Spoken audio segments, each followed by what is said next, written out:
আমরা আজকে সেই ইসরায়েলকে স্মরণ করিয়ে দিতে চাই, ইসরায়েল তুমি হয় থেমে যাও, না হলে তোমাকে ফেরাউন, নমরুদ, আদ এবং সামুদ জাতির মতো তোমাকে থেমে যেতে হবে।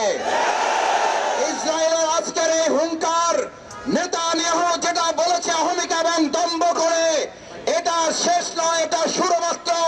আর আমরাও ঘোষণা করছি, এটা তোমার আক্রমণের শুরু নয়, এটা তোমার ধ্বংসযাত্রার শুরু করেছে তুমি। নেতানিয়াহু ইসরায়েলকে গোটা পৃথিবীতে নিষিদ্ধ করতে হবে, ইসরায়েলের রাষ্ট্রকে নিষিদ্ধ করতে হবে, ইসরায়েলের বসতি স্থাপনকে নিষিদ্ধ ঘোষণা করতে হবে। গোটা বিশ্ব মুসলিম ঐক্য করে ইসরায়েলের অমানবিক হামলার বিরুদ্ধে দায়িত্বহীন কণ্ঠে আমরা ঐক্যবদ্ধ ভূমিকা পালন করে ইসরায়েলের এই গণহত্যা বন্ধ করব ইনশাআল্লাহ। সংগ্রামী ভাই এবং বন্ধুগণ, আমরা দায়িত্বহীন কণ্ঠে বলতে চাই, চুক্তি লঙ্ঘন করার পর রাসূল করিম সাল্লাল্লাহু আলাইহি সাল্লামের মক্কা বিজয় নির্ধারিত হয়েছিল।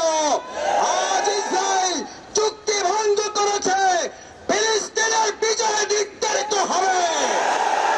আমরা সেই বিজয়ের জন্য ফিলিস্তিনি ভাই বোনদের পাশে দাঁড়িয়ে মক্কা বিজয়ের মতো চুক্তি ধ্বংসকারী তৎকালীন কাফির মুশরিকদের ধ্বংস যেমন জাতি দেখেছে, ইসরায়েলের ধ্বংস এই জাতি দেখবে।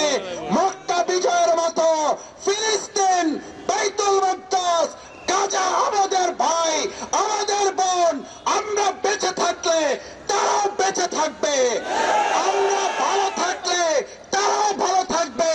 সেই অঙ্গীকার, সেই আন্দোলনে আমরা সবাই উজ্জীবিত ভূমিকা পালন করব।